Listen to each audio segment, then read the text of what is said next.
El título general en esta mañana es en efecto Balaam y la bestia. Os indiqué anoche que, quise que leyerais en casa números 22, 23 y 24, porque vamos a estar centrándonos en este hombre llamado Balaam, el cual, puede ser conocido por algunos, pero no es, digamos, el personaje bíblico más famoso. Vamos a abrir la Biblia hoy, sin embargo, para empezar, en 2 de Pedro capítulo 2, 2 de Pedro capítulo 2, y voy a leer ahí 3 versos, los versos 15, 16 y 17, y luego más adelante en el mensaje volveremos al libro de Números. Así que 2 de Pedro 2, leyendo del 15 al 17, y el título general de Balaam y la bestia. Balaam y la bestia. 2 de Pedro 2, del 15 al 16.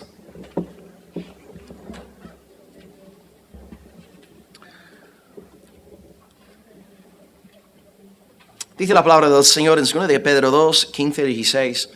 Han dejado el camino recto y se han extraviado siguiendo el camino de Balaam, hijo de Beor, el cual amó el premio de la maldad y fue reprendido por su iniquidad, pues una muda bestia de carga, hablando con voz de hombre, refrenó la locura del profeta. Estos son fuentes sin agua y nubes empujadas por la tormenta, para los cuales la más densa oscuridad está reservada para siempre. Estamos aquí como ayer en la segunda carta de Pedro, redactada por... ¿Quién escribió 2 de Pedro? Pedro, pregunta fácil para empezar, en el año 65, 66 después de Cristo. El apóstol está escribiendo la carta a 5 iglesias de Asia Menor, como os expliqué ayer, y tiene 3 temas principales. Tema número 1, capítulo 1, la seguridad de la salvación.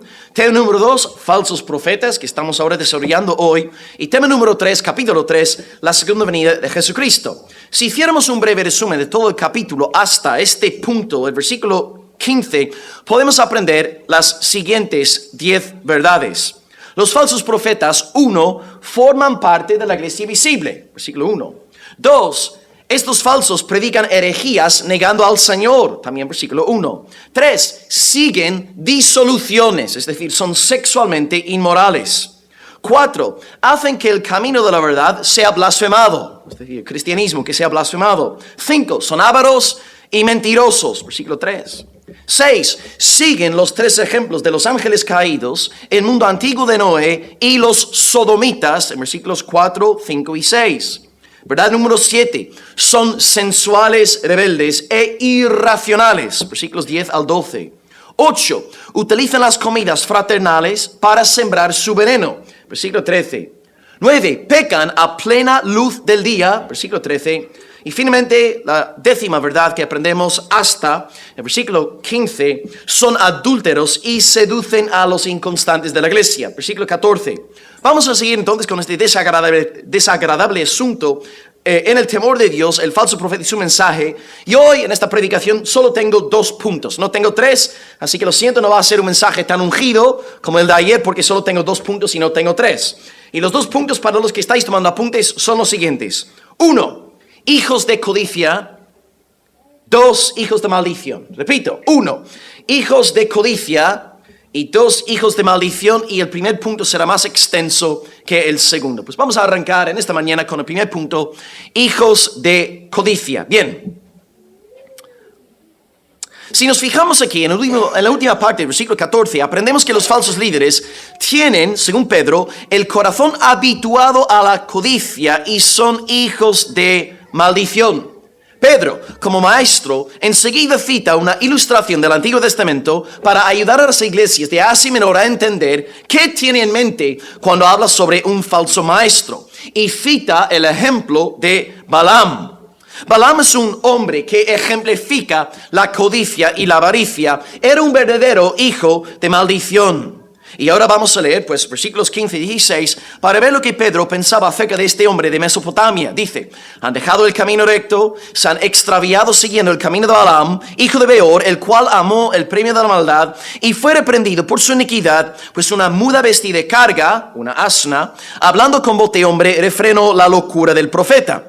Antes entonces de exponer el texto, quisiera llamar vuestra atención como iglesia del Señor hacia la metodología aquí de Pedro.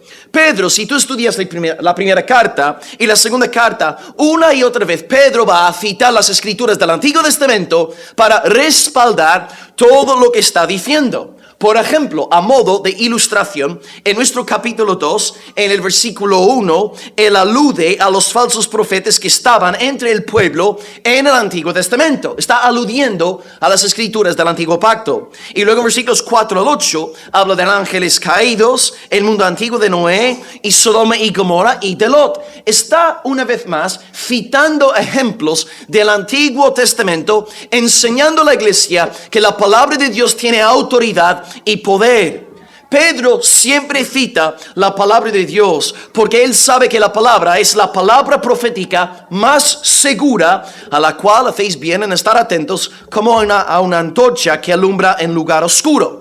Una buena ilustración podemos encontrar en el primer capítulo de 2 de Pedro. Él habla de la experiencia de la transfiguración. Vio la gloria de Cristo. Estaba Moisés, estaba Elías, y él vio algo de la gloria del Salvador Jesucristo. Una experiencia tremenda, pero acto seguido dice Pedro, y también tenemos la palabra profética más segura. Es decir, mi experiencia fue increíble e impresionante, pero hay algo más importante que mis experiencias religiosas. Es la palabra de Dios. Es el escrito está del Señor Dios Todopoderoso. Pedro entonces vivía sumergido en la palabra de Dios, y esto lo vemos en su vida, esta metodología antes de Pentecostés, en el día de Pentecostés, post-Pentecostés. Por ejemplo, antes de Pentecostés, después de que Judas se hubiese tomado la vida, Pedro cita 2 pasajes para que todos sepan que tienen que escoger a un sucesor. Él cita el Salmo 69, 25 diciendo, sea hecha desierta la habitación de Judas y no haya quien more en ella. Está citando el Salmo 69 y luego también cita el Salmo 109, versículo 8, tome otro su oficio. Pedro entonces interpreta el suicidio de Judas a la luz de los salmos. Y luego, en el día de Pentecostés, él cita 3 pasajes del Antiguo Testamento para demostrar que los sucesos del día de Pentecostés son un cumplimiento de la palabra de Dios. Pasaje número 1, Joel 2, 28, donde Dios dice, en los postreros días, dice el Señor, derramaré de mi espíritu sobre toda carne. Luego cita el Salmo 16, donde está escrito, no dejarás mi alma en el Seol, ni permitirás que tu santo vea corrupción. Está citando la palabra. Y texto número 3, el versículo del Antiguo Testamento más citado en el Nuevo, el Salmo 110, versículo 1, dijo el Señor a mi Señor, siéntate a mi diestra hasta que ponga a tus enemigos por estrado de tus pies. Antes de Pentecostés está citando la palabra de Dios. En el día de Pentecostés, palabra, palabra, palabra. Y post-Pentecostés, la metodología de Pedro sigue igual. En Hechos capítulo 3, por ejemplo, después de Pentecostés, Pedro está predicando la palabra del Señor y dice en Hechos 3, 22, el Señor vuestro Dios os levantará profeta de entre vuestros hermanos como a mí. A él oiréis en todas las cosas que os hable, y toda alma que no oiga a aquel profeta será desarraigado del pueblo. Está citando Deuteronomio 18, una profecía mesiánica dada por medio de Moisés. Y luego también en Hechos 4, versículo 25, Pedro una vez más predicando, cita Génesis 22, 18, donde está escrito, en tu simiente serán benditas todas las familias de la tierra, hablando de Jesús como el verdadero hijo de Abraham. Entonces, amados, para empezar hoy, fijaros en la metodología de un verdadero pastor de Dios, un verdadero hombre enviado por Dios. Antes de Pentecostés, palabra. En Pentecostés, palabra. Post-Pentecostés, palabra. ¿Qué necesitamos hoy día en esas iglesias? Hombres de la palabra de Dios. Hombres que predican sola escritura como nuestros amados reformadores. Así que Pedro aquí, hermanos, en nuestro texto, una vez más demuestra que está en sumisión a la plena autoridad de la santísima palabra del Señor. Y de esta forma sabemos que Pedro no es un falso profeta, porque Pedro no busca su propia gloria. Pedro no está dando a entender cosas raras, no está desarrollando nuevas doctrinas ni cosas heréticas. Se somete al peso de la santa palabra del Señor. Pero el falso profeta tristemente hace todo lo contrario. Ahora este tema, pues vamos a entrar en él ahora. Hemos hablado entonces de la metodología de un verdadero pastor, un verdadero hombre de Dios, sola escritura, sola escritura, sola escritura. Y ahora Balaam, bien.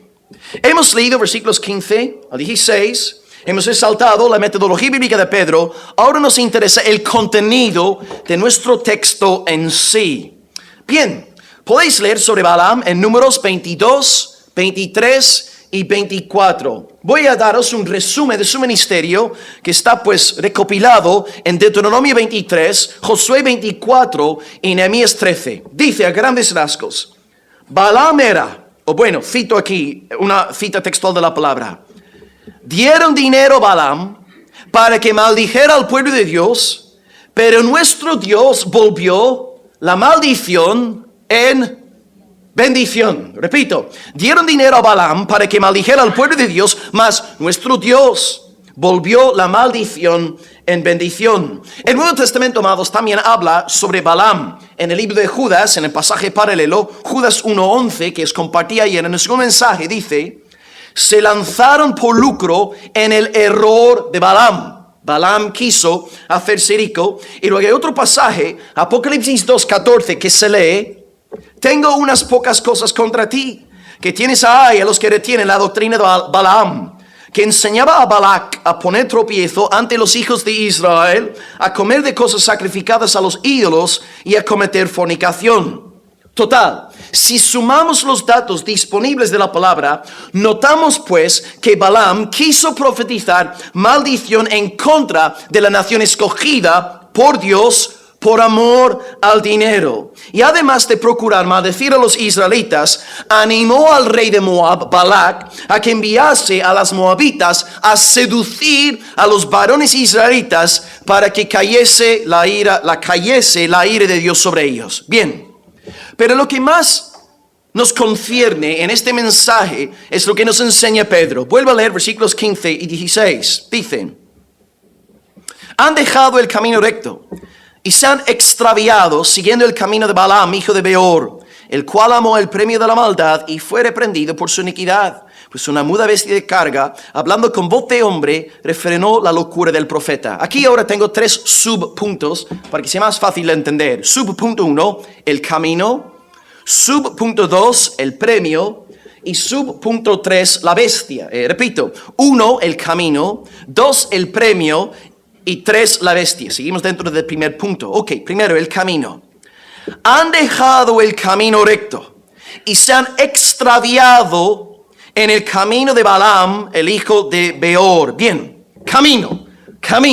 La metáfora del camino. En el primer siglo, esta metáfora significaba cristianismo, la fe cristiana. Os voy a dar un par de datos que evidencian esto. Primera cita, Hechos 9, 1 al 2, dice: Saulo, respirando a una amenaza sin muerte contra los discípulos del Señor, vino al sumo sacerdote y le pidió cartas para las sinagogas de Damasco, a fin de que si hallase algunos hombres de este camino de la fe cristiana, los trajese presos a Jerusalén.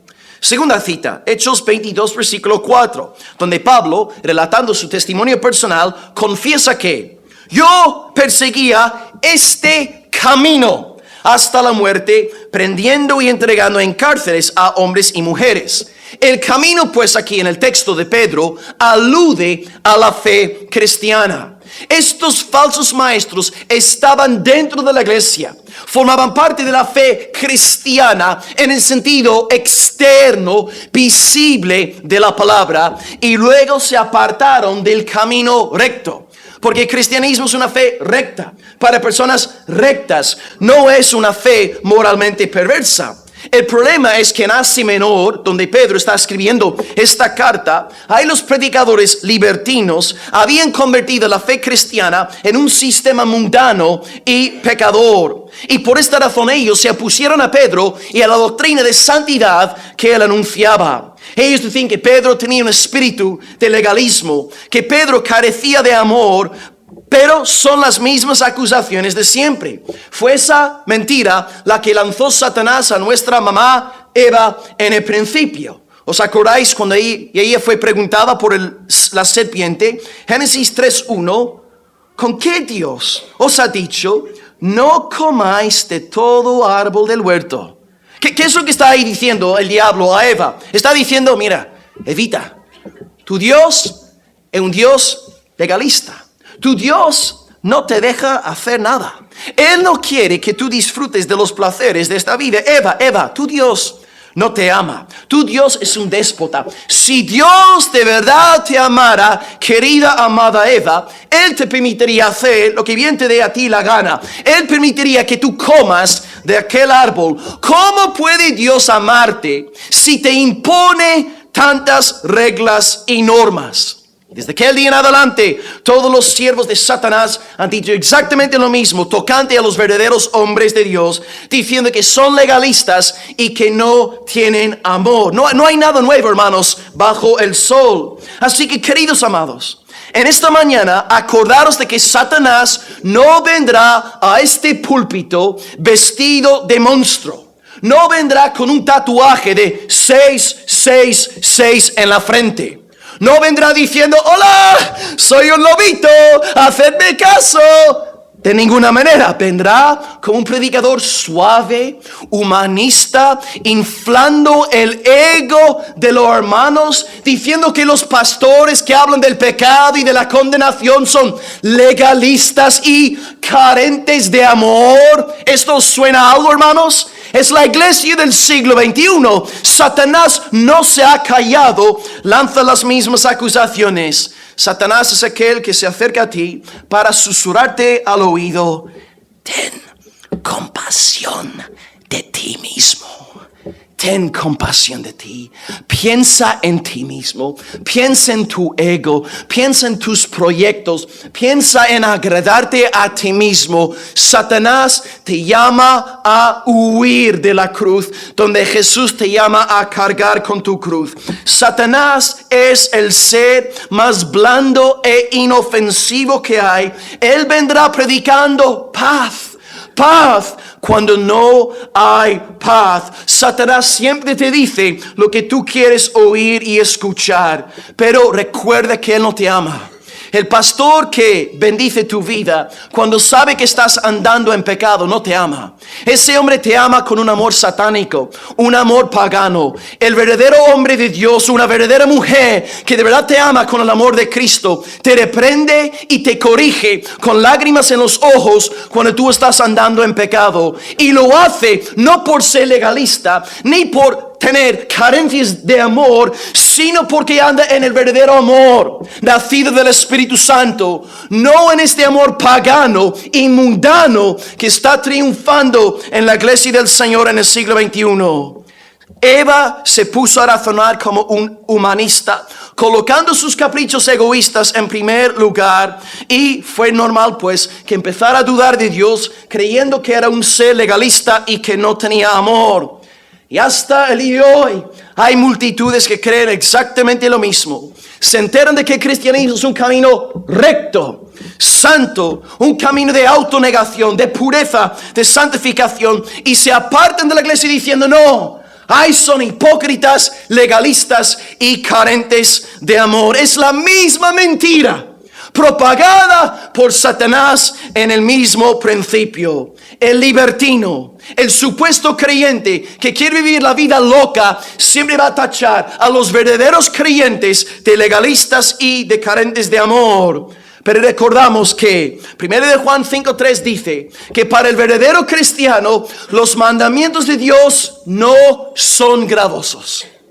Son pesados para el falso creyente. son un fastidio para los hijos de la serpiente. Pero cuando hay nuevo nacimiento, verdadera conversión, los mandamientos de Dios se convierten en el deleite de nuestra alma. Son apetecibles, amamos la ley y los mandamientos del Señor. Escrito está en el Salmo 19:10, oh Señor, tus juicios son más deseables que el oro, y más que mucho oro afinado, más dulces son que la miel, que la que destila del panal. La cabra detesta los mandamientos del Señor. La oveja se deleita en los mandamientos del Señor. ¿Eres una cabra de Satanás o eres una oveja nacida de nuevo por el poder del Señor? Lo sabrás en tu actitud hacia los mandamientos de Dios. Y los libertinos del primer siglo, siguiendo el camino de Satanás y de Balaam, ellos menospreciaban el camino recto porque amaban el camino perverso de Balaam. El que ama el camino recto no soporta el camino de Balaam. Y el que ama el camino de Balaam no aguanta el camino recto. Son dos caminos diametralmente opuestos. Y antes de pasar al segundo subpunto aquí, simplemente a nivel teológico, una duda que habría que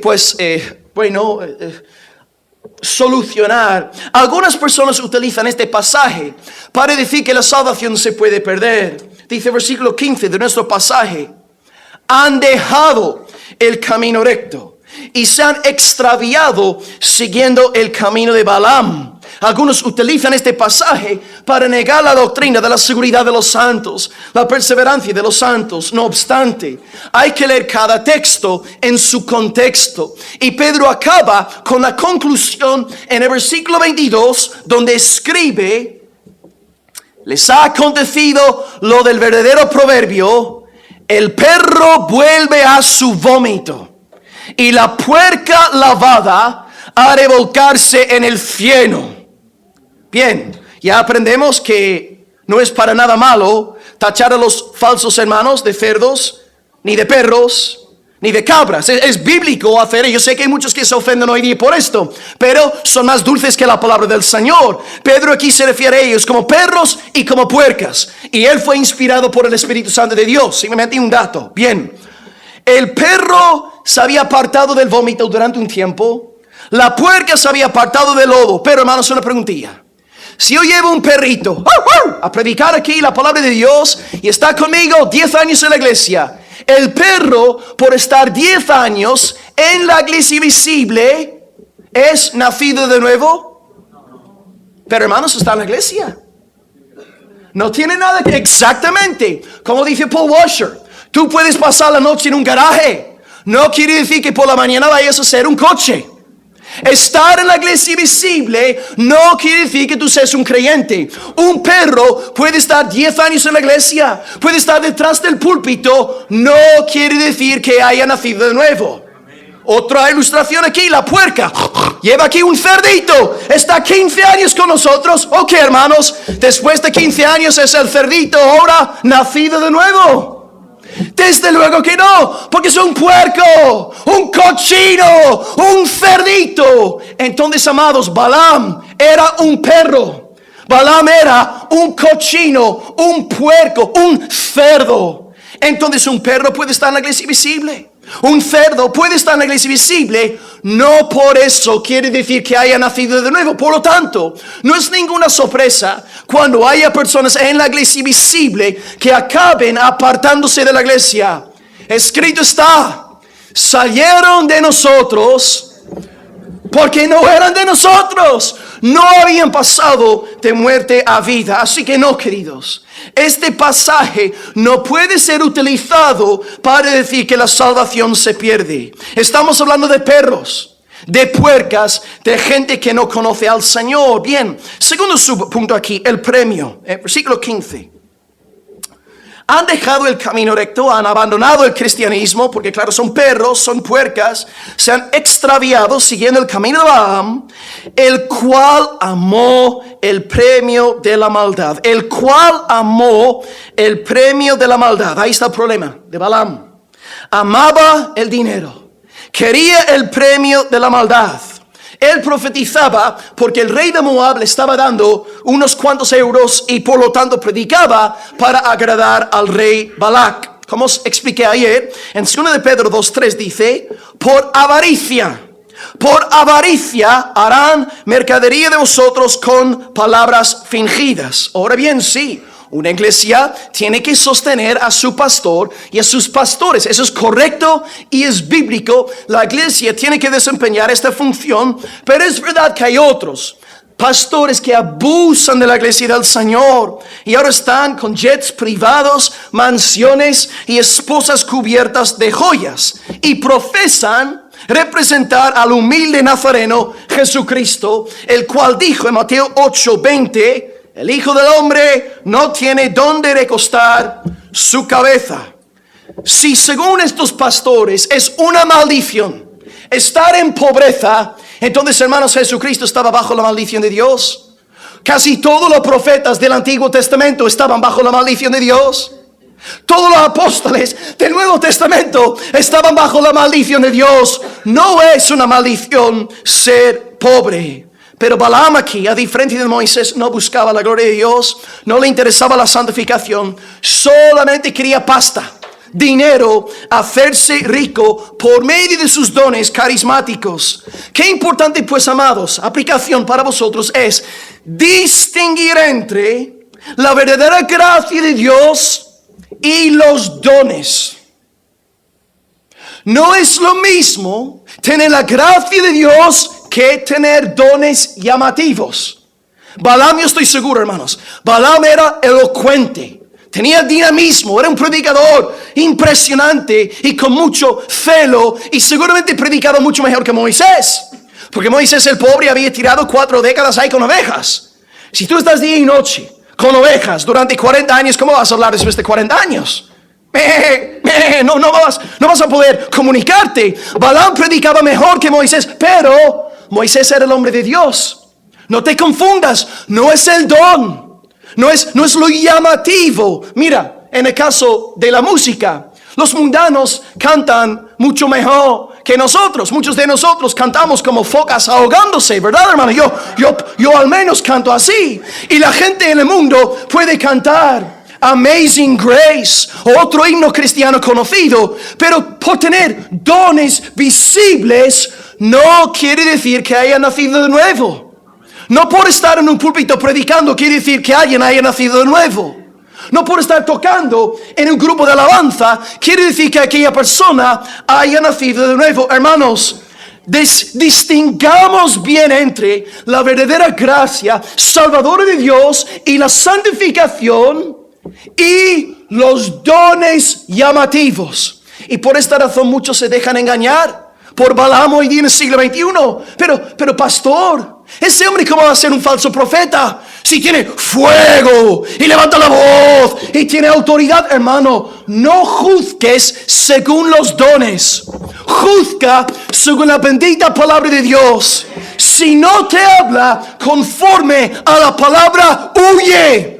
Aléjate. Necesitamos la verdadera gracia del Señor, no dejarnos engañar por dones llamativos. Os leo un pasaje de Hebreos tocante a Moisés que Balaam aquí no podría decir amén. Hebreos 11:23 dice: por la fe Moisés, hecho ya grande, rehusó llamarse hijo de la hija de Faraón, escogiendo antes ser maltratado con el pueblo de Dios que gozar de los deleites temporales del pecado, teniendo por mayores riquezas el vituperio de Cristo que los tesoros de los egipcios, porque Moisés tenía puesta la mirada en el galardón. Qué contraste, amados. Moisés se mueve por la fe, Balaam por la vista. Moisés no quiso ser llamado hijo de la hija de Faraón, o sea, ser un dios, pero Balaam quería ser honrado por los reyes de Moab. Moisés escogió sufrimiento y ser maltratado, Balaam hizo justo lo contrario. Moisés colocó su mirada en las riquezas celestiales, Balaam solamente en los billetes en su bolsillo. Balaam, pues, al igual que Eva, se dejó mover por las cosas pasajeras de esta vida. Quería dinero, deleites y fama. En este sentido, era un paradigma de los falsos maestros de Asia Menor del primer siglo. Así que tenemos que preguntarnos en esta mañana: ¿Cuál es el premio que más anhelamos nosotros? ¿Es nuestro premio el premio de Moisés o es quizás el premio que estamos buscando aquel de Balaam? Hay gente en la iglesia que solamente quiere fama, solamente quiere dinero, solamente quiere destacar, solamente quiere un puesto en la alabanza, un puesto en el púlpito y no tiene ningún interés en el Señor. Y si tú como pastor te atreves a quitar a aquella persona del equipo de alabanza, se va a ir de la iglesia. Porque no está en la iglesia por amor a Dios, está en la iglesia por amor a sí mismo, para exhibirse a sí mismo. ¿Dónde está tu corazón? ¿Tienes de verdad el anhelo de recibir el galardón de Moisés? O tal vez aquí entre nosotros hoy hay gente andando como adeptos de Balaam, el falso profeta.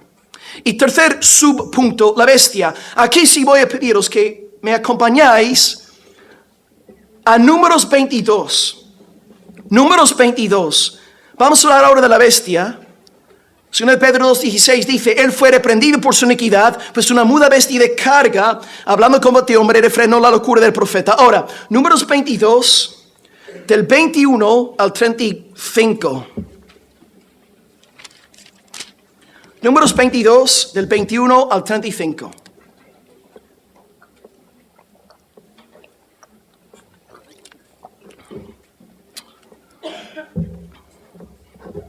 Así Balaam se levantó por la mañana y enabaldó su asna y fue con los príncipes de Moab, y la ira de Dios se encendió contra él porque iba, y el ángel del Señor se puso en el camino por adversario suyo. Iba pues él montado sobre su asna y con él 2 criados suyos. Y el asna vio al ángel del Señor que estaba en el camino con su espada desnuda en su mano, y se apartó el asna del camino e iba por el campo. Entonces azotó Balaam al asna para hacerla volver al camino. Pero el ángel del Señor se puso en una senda de viñas que tenía pared a un lado y pared al otro. Y viendo el asna al ángel del Señor, se pegó a la pared y apretó contra la pared el pie de Balaam, y él volvió a azotarla. Y el ángel del Señor pasó más allá y se puso en una angostura donde no había camino para apartarse ni a derecha ni a izquierda. Y viendo el asna, el ángel del Señor se echó debajo de Balaam, y Balaam se enojó y azotó al asna con un palo. Entonces el Señor abrió la boca al asna, la cual dijo a Balaam: ¿qué te he hecho? ¿Qué me has azotado estas 3 veces? Y Balaam respondió al asna: ¿por qué te has burlado de mí? Ojalá tuviera yo espada en mi mano y ahora te mataría. Y el asna dijo a Balaam: ¿no soy yo tu asna? ¿Sobre mí has cabalgado desde que tú me tienes hasta este día? ¿He acostumbrado a hacerlo así contigo? Y él respondió: no. Entonces el Señor abrió los ojos de Balaam y vio al ángel del Señor que estaba en el camino y tenía su espada desnuda en su mano. Y Balaam hizo reverencia y se inclinó sobre su rostro. Y el ángel del Señor le dijo: ¿por qué has azotado tu asna estas 3 veces? He aquí, yo he salido para resistirte, porque tu camino es perverso delante de mí. El asna me ha visto y se ha apartado luego de delante de mí estas 3 veces. Y si de mí no se hubiera apartado, yo también ahora te mataría a ti, y a ella dejaría viva. Entonces Balaam dijo al ángel del Señor: oh, he pecado, porque no sabía que tú te ponías delante de mí en el camino. Mas ahora, si te parece mal, yo me volveré. Y el ángel del Señor dijo a Balaam: ve con estos hombres, pero la palabra que yo te diga, esa hablarás. Y así Balaam fue con los príncipes de Balac. Pues bien, el título del mensaje es Balaam y la bestia. Y la bestia en cuestión aquí sale identificada. La bestia es una asna, una burrita, ¿verdad? Y ahora bien, qué irónico. El asna vio el ángel del Señor, pero Balaam no se enteró de nada. Y es como si el autor aquí de Números nos quisiese decir que Balaam estaba más ciego que un burro. Que el asna tenía más discernimiento espiritual que este hombre enloquecido, que no era capaz de enterarse de lo que estaba moviéndose en la esfera espiritual. Y sí que estaba mal el hombre que estaba conversando con un asna. Un asna a mí empieza a hablar conmigo, yo no le entro en una conversación, yo digo: ¿qué estás haciendo? ¿Cómo puede hablar un asna? Pero este hombre estaba ya mal de la cabeza, se le había ido ya la olla. Y ahora fijaros en algo increíble. Balaam azota al asna por haberse desviado del camino. A ver si alguien es capaz aquí de ver la ironía en esta frase. Repito, Balaam azota al asna porque el asna se desvió del camino. Oh, hermanos, qué ironía. Aquí tenemos Balaam, el hombre par excellence, que se había apartado del camino, y ahora Balaam azota al inocente animal. Y aquí vemos el poder del endurecimiento del pecado en nuestros corazones. Cuando tú estás mal espiritualmente, piensas que todos están mal menos tú.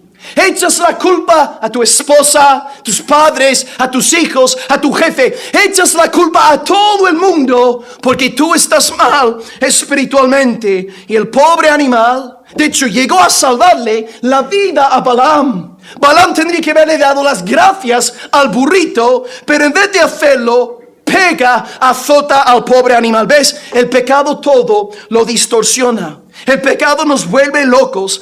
Hace que nuestros amigos se conviertan en enemigos. Vemos a aquellos que quieren ayudarnos como fieles pastores y hermanos que nos corrigen por el pecado. Hace que veamos a estos hermanos como enemigos. Es el poder seductor, endurecedor del pecado en esas vidas. Y ten por seguro, hermano, si tú estás tonteando con el pecado y vete a confesar tu pecado y apartarte, estás intentando justificarte, andando en dureza de corazón, ten por seguro que habrá algún animal inocente en tu vida que va a salir perjudicado.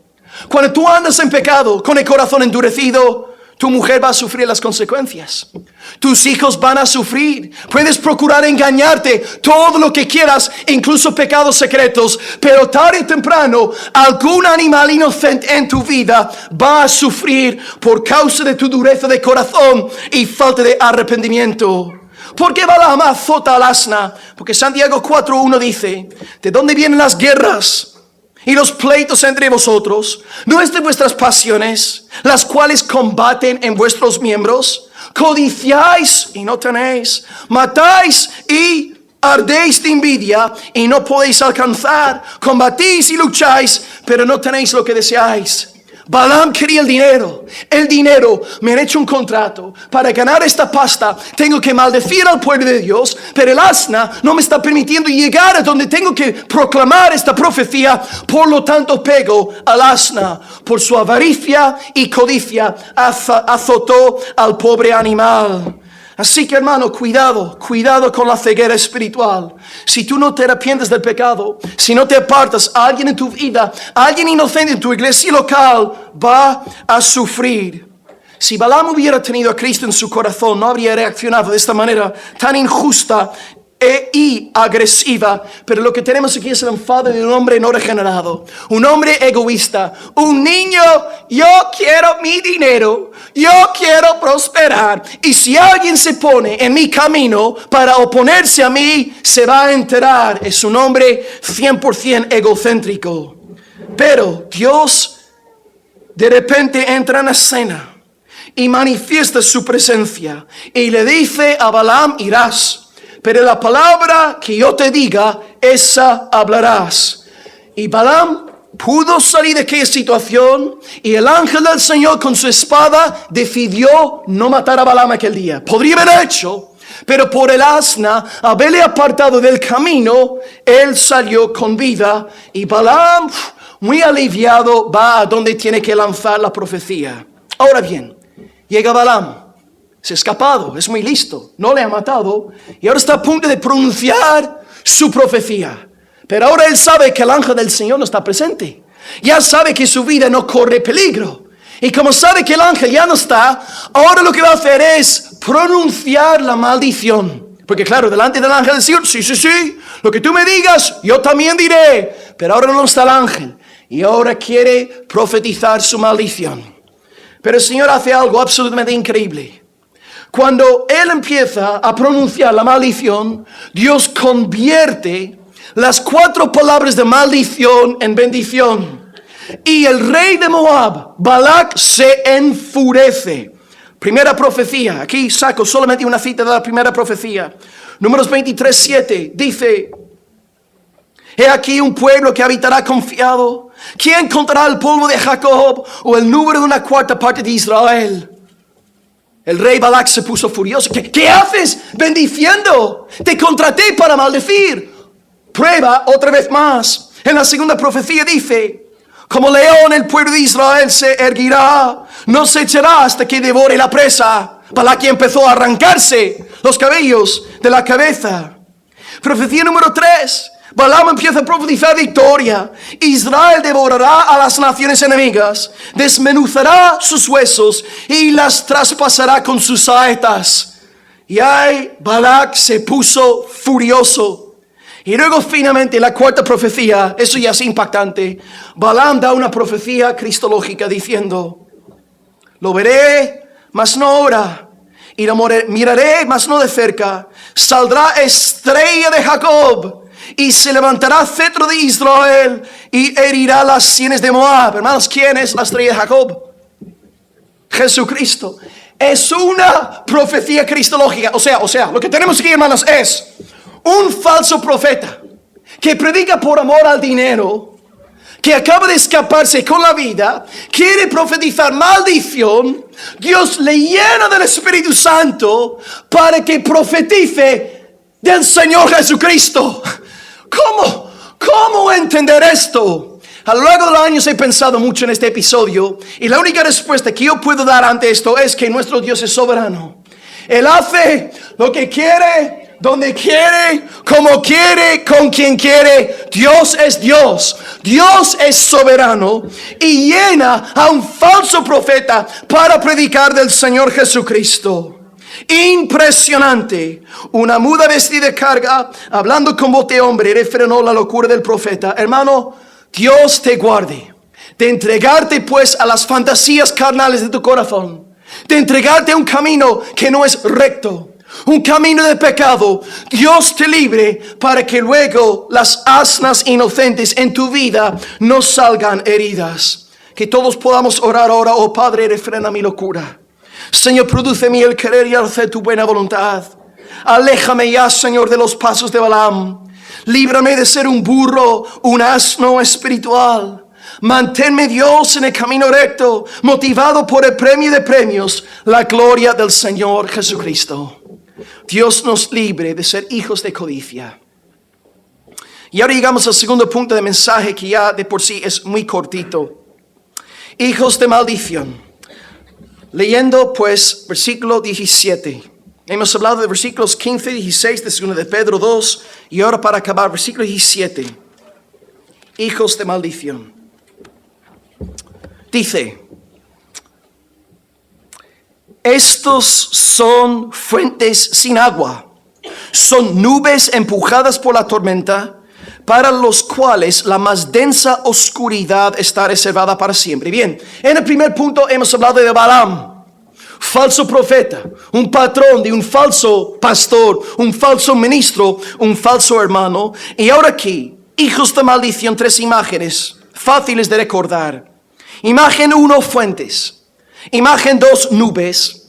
Imagen 3, oscuridad. Bien, en primer lugar, fuentes. En primer lugar, estos hombres como Balaam son fuentes, pero son fuentes sin agua. Bien, estamos aquí en Asia Menor, estamos en el Medio Oriente, estamos en una tierra propensa a la sequía, como mi amada, ¿no? Almería, donde vivimos nosotros. A veces hay que orar a Dios para que envíe lluvia, porque si no, Almería es propensa a la sequía. No sé cómo están las cosas aquí en el norte, pero si tú entonces te acercas a una fuente en un país del Medio Oriente o de Almería, ¿qué esperas encontrar en la fuente? Claro, agua. Exactamente. El problema aquí es que son fuentes sin agua. O sea, si una fuente es como un oasis en el desierto, refresca la sed, vigoriza los huesos. Sin embargo, ¿qué dice Pedro? Estos falsos maestros son fuentes, pero sin agua. Tienen la forma de ser verdaderos ministros, pero no tienen agua. Cito aquí a John MacArthur. Si existieran apóstoles en el día de hoy, John MacArthur sería un apóstol, sin lugar a dudas. Pero no hay apóstoles hoy día, para que nadie quede con la duda. John MacArthur dice, citando textualmente: una fuente sin agua sería un gran motivo de decepción en una tierra calurosa y seca como Asia Menor. Asimismo, los falsos maestros aparentan aparentan tener agua espiritual para calmar el alma sedienta, pero en realidad no tienen nada que ofrecer. Entonces una verdadera oveja no puede estar mucho tiempo bajo el ministerio de una fuente sin agua, porque la oveja lo que necesita es hierba fresca, hierba verde, suculenta, repleta de bendición de Dios. Una oveja necesita la palabra del Señor. Y por lo tanto, cuando hay una fuente sin agua en el púlpito, que no hace otra cosa que proclamar gloria y año de conquista, y vienen cosas grandes, tarde o temprano la oveja tendrá que salir de aquella iglesia, porque no está recibiendo palabra de Dios. Y yo siempre me he hecho la pregunta, ¿por qué siempre son cosas grandes? ¿Qué es esta cosa grande que habrá de venir? ¿Será un elefante? ¿Será una ballena? Viene algo grande. 2020. ¿Qué es este algo grande, hermanos? La única cosa grande que esperamos como cristianos es la venida del bendito Salvador Jesucristo, Rey de Reyes y Señor de Señores. Más allá de esto, yo no sé qué es lo que están esperando. Número 2, son fuentes sin agua. Número 2, son nubes empujadas por la tormenta. La imagen aquí es parecida a la primera. Cuando vives en una tierra propensa a la sequía, viene una nube. ¿Y qué esperas? Que descienda la nube. Claro, exactamente. Aquí también en el norte entendéis estas cosas, ¿no?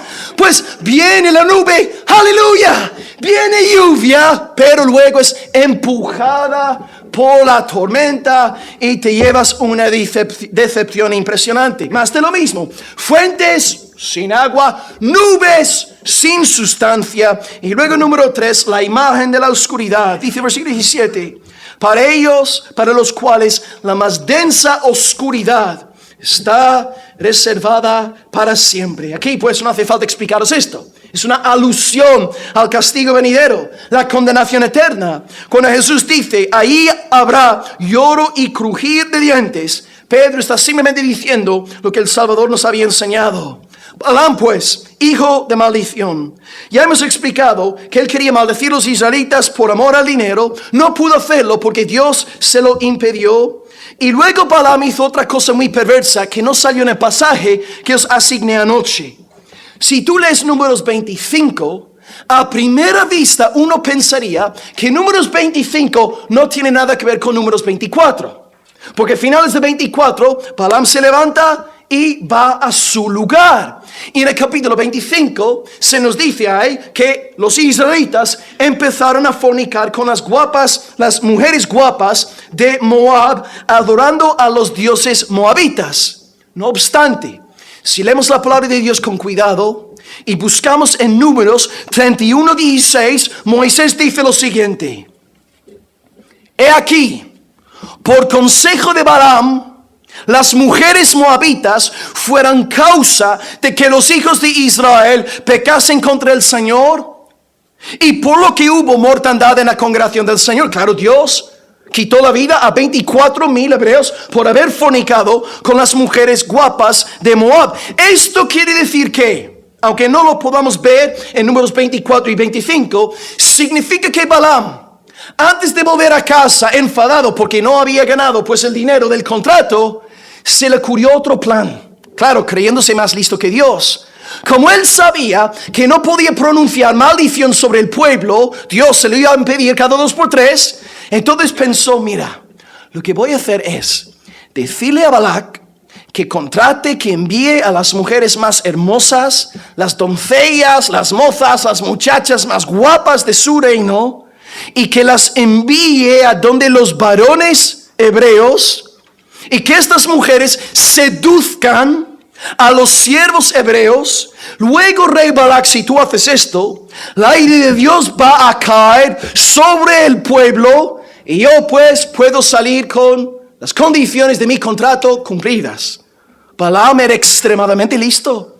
Las serpientes son astutas, hermanos. Él entonces no pudo salirse con la suya, pero inventó un segundo plan que sí funcionó. Y en Números 25, en efecto, la ira de Dios cayó sobre el pueblo y 24,000 fueron aniquilados. Eso es lo que dice en Apocalipsis 2:14. Balaam enseñó a Balac a poner tropiezo ante los hijos de Israel, a comer de cosas sacrificadas a los ídolos y a cometer fornicación. Los ídolos, desde luego, los ídolos de Moab. Y claro, en las religiones paganas, a diferencia de la religión judía, al celebrar sus fiestas, a sus ídolos y deidades se entregaban al pecado sexual. Así que, hermanos, Balaam no era tonto. Balaam no cumplió inicialmente con los requisitos de su contrato, porque Dios mismo refrenó la profecía de Balaam. Pero sí consiguió cumplir con la condición de que la ira de Dios descendiese sobre el pueblo por medio de este consejo que dio a Balac. Un hombre que se creyó más listo que Dios. Un hombre que se creía más inteligente que el Todopoderoso. Pero la historia de Balaam no se queda ahí, hermanos. También tengo ganas de gritar aleluya al leer este siguiente versículo. Os voy a leer un pasaje de Números 31:8 y un pasaje paralelo en Josué 13:22. Dice: los israelitas mataron a espada. Los hijos de Israel mataron a espada a Balaam el adivino, hijo de Beor, entre los demás que mataron. Sí, Balaam ganó su dinerillo aquel día. Ganó sus 3,000, 4,000, 5,000 euros. Volvió a casa feliz porque había cumplido con las condiciones del contrato. Pero su fin llegó. Y los israelitas acabaron con él cuando empezó la conquista. Y a ver si alguien ha estado prestando atención. ¿Cómo murió Balaam? ¿Qué instrumento emplearon? Muy bien. ¿Estáis despiertos todavía? Gloria a Dios. Murió con espada. Pensad en esto, hermanos. Un hombre que se cree más listo que Dios, ¿eh? Un hombre que unos años antes había estado en la presencia de Dios y el ángel del Señor con la espada a punto de acabar con él. Y él pues dice: claro que sí, yo voy a predicar la palabra que tú me digas. Yo diré lo que tú me digas a mí. Desde luego que sí, porque yo soy un siervo del Señor. Y él sale con la vida escapándose y piensa: menudo alivio, y ahora puedo maldecir al pueblo de Dios libremente. Dios tampoco permitió que lo hiciese, pero luego se salió con la suya, con el segundo plan. Aquí aprendemos, hermanos, un par de años más tarde. Sí, tuvo su dinerillo estos años, pero llegó el fin. Y te digo, no es por casualidad que el Espíritu Santo destaque aquí que Balaam murió a espada, dándonos a entender que nadie es más chulo que Dios, nadie es más inteligente, nadie es más listo que Dios, nadie es más sabio que el todopoderoso Rey de Gloria. Tú juegas con fuego, vas a salir quemado. Sí, se escapó aquel día, hermanos, pero Dios tenía los días de Balaam contados y murió a espada. No te burles con Dios, no te burles de Dios, no te mofes de sus seguidores, no te rías del Dios Todopoderoso. Él tiene los días de los impíos contados. Y también hay un mensaje que daros a todos en esta mañana, ya que no conozco a muchos. Hay alguien que vendrá en el último día con la espada del Señor Dios Todopoderoso para herir las naciones, para pisar el lagar del vino del furor y la ira de Dios Todopoderoso. Es el Señor Jesucristo, el Rey de Gloria, el omnipotente Dios de los cielos y de la tierra. Y en aquel día todos los súbditos de Balaam perecerán a espada. No obstante, hoy sigue siendo el día de la misericordia. Hoy es el día de la paciencia de Dios. Hoy es el día de la gracia del Todopoderoso. Y la buena noticia que tengo que comentaros ahora, yo sé que sigue un mensaje desagradable y amargo hoy, pero con un mensaje dulce puedo acabar diciéndoos que en Cristo hay plenitud de perdón. En Cristo el más vil pecador puede ser perdonado. Hermano, Dios perdona a los malvados. Cristo salva a las malas personas. Cristo nunca ha salvado una sola buena persona. ¿Sabéis por qué? Porque las buenas personas no existen. No hay tal cosa como una buena persona. Y si tú estás aquí en esta mañana creyéndote buena persona, no puedes ser salvado. Es imposible que vayas al cielo. La salvación es para las malas personas, para los pecadores, los corruptos, que son capaces de reconocerlo, arrepintiéndose de su maldad y colocando su fe en el Cristo crucificado, en el Cristo resucitado gloriosamente al tercer día. Hoy pues, tú puedes ser un seguidor de Balaam. Puedes estar viviendo obsesionado por amor al dinero, ganar más, con codicia y avaricia. Pero en Cristo hoy hay perdón. No tienes por qué perecer a espada. En el Hijo de David, en el Cristo escogido por Dios el Padre, puedes ser perdonado. Si Dios ahora pues te está hablando a través de mensaje en esta mañana, te digo lo que dice Hebreos 4:7. Si oyereis hoy su voz, no endurezcáis más vuestros corazones. No seáis como Balaam. La espada va a llegar. La espada se está acercando. No te podrás librar. Solo puedes tomar refugio de la ira de Dios en Dios. Escóndete en la gracia de Dios revelada en Cristo para no ser devorado por la ira de Dios. Balaam, recuerda, conoció el Evangelio. Profetizó de Cristo, experimentó el poder del Espíritu Santo, al igual que muchos de vosotros en este culto hoy. Habéis cantado las canciones de Sión, habéis escuchado oraciones levantadas en el nombre de Cristo, habéis escuchado la exposición de la palabra, habéis podido en esta mañana saborear algo de los poderes del siglo venidero. Conocéis ahora el Evangelio de Cristo. Pero Balaam también conocía todo aquello, experimentaba todo aquello. No obstante, pereció en su dureza de corazón. La espada se está acercando. El día está aproximándose. La paciencia de Dios no durará para siempre. Pide hoy al Señor, en el nombre de Jesucristo, que tenga misericordia de ti, que perdone todos tus pecados por amor a su amado Hijo, el escogido Rey de Gloria, Jesucristo. Levanta pues tu mirada hacia la cruz. Confía en la gloriosa estrella de Jacob. Y recuerda que sí, después de ser azotado y muerto y sepultado, que al tercer día Él resucitó victorioso sobre el pecado, la maldad y Satanás. En Cristo hay perdón. En Cristo hay misericordia. Así que hoy, si perteneces a la banda de Balaam, pídele a Dios misericordia y Él se deleita en perdonar. Y que hoy sea un día de fiesta aquí en la tierra y una celebración en el cielo. Que Dios añada al arca las almas que han de ser salvas. Y el pueblo de Dios dice amén. Acabo pues leyendo nuestro texto por última vez y luego oramos. Segunda de Pedro 2, 15 al 17, y espero que ahora al leerlo el pasaje os quede muy claro.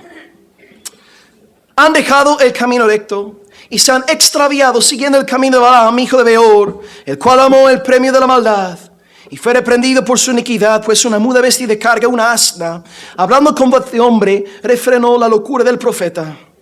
Estos falsos son fuentes sin agua, nubes empujadas por la tormenta, para los cuales la más densa oscuridad está reservada para siempre.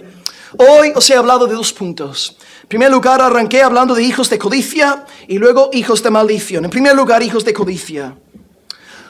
Arrancamos viendo la metodología de Pedro. En cada momento sola escritura, citando la Biblia. El verdadero hombre de Dios te predica la palabra del Señor. Y destacamos 3 subpuntos en el primer punto. Hablé del camino, el premio y la bestia.